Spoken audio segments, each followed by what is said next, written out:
नमस्कार, मैं अम्बे वर्मा और आप देख रहे हैं India TV news.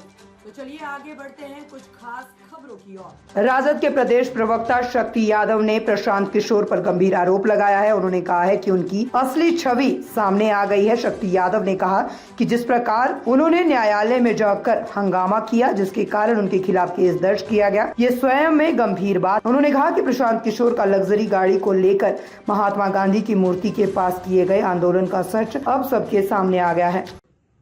Pandey Prashant Kishor की पूरी फर्जीवाड़ा अब खुल गया है। चाहे वो लग्जरियस वैन का मामला हो या भारतीय जनता पार्टी के साथ सानिध्यता का सवाल हो।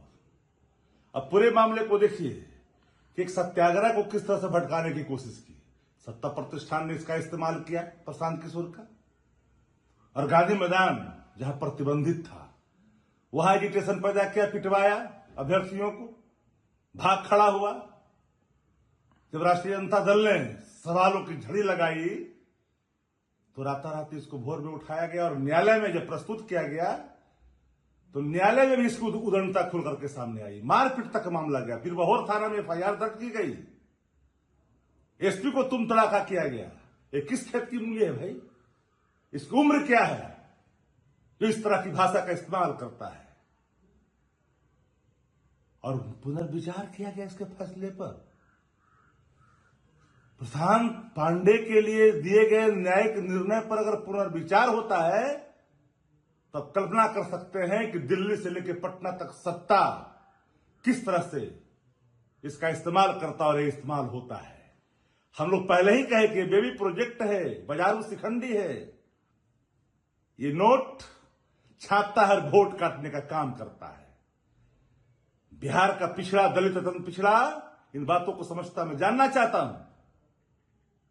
क्या न्यायिक निर्णय बदले जाते अगर प्रशांत मंडल होता, प्रशांत चौधरी होता, प्रशांत माझी होता, प्रशांत मुंडिया होता, प्रशांत रविदास होता, प्रशांत महतो होता, तो निर्णय नहीं बदले जाते।